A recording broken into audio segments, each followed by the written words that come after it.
position like this. Like I would like to explore this kind of combination of creativity and research in different places. So like like the Amazon is still attractive, but like not only that, I think, and that circles back to what you asked about what you think about networks. I think that a lot of these networks will become engines of knowledge and value in a way that kind of rivals contemporary organizations.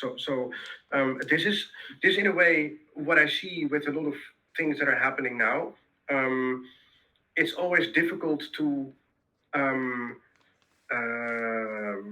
distinguish the merchants from the prophets, if you see what I mean. Like the prophets or like the visionaries or the people that can sense the future. Like you have people that have insight and they can predict specific things or like give an indication or like move things in a certain direction, and people that kind of manifest and shape the future. And then you have people that are trying to sell you a future, and so like if you look at the dot-com bubble, everything that was predicted before the dot-com bubble kind of did become true, but not in the way in which the merchants during the dot-com bubble, the cowboys, the people that like were trying to make millions and millions of dollars from this hype of those predictions.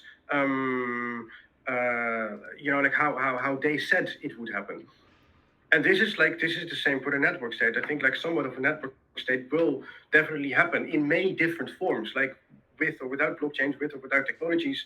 But then like you run into all kinds of problems, like similar to like Bitcoin. When it was very small, like it, like nobody really paid attention to it, and you could buy drugs on the deep web. But those were actually the kind of the peak days of Bitcoin, but then like when it becomes bigger, like it also creates sort of more friction. So like what would happen if an idea like the network state actually normalizes? Like this makes me think about how you had in the segregation era in the Netherlands, like we had like a political and religious segregation. So they all had a completely different view on the Dutch identity or the Dutch society.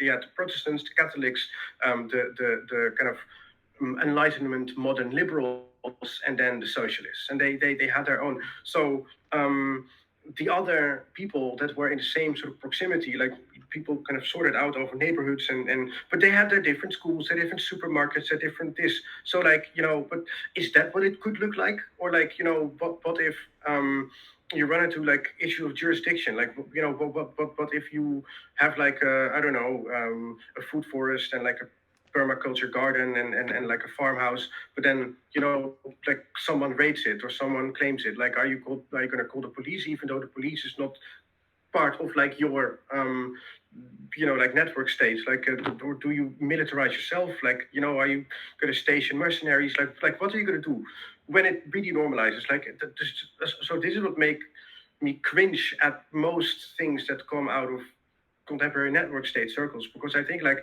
are you that dumb? Like sort of not thinking just 2-3 steps ahead of like what would happen. It's kind of this idea, or like this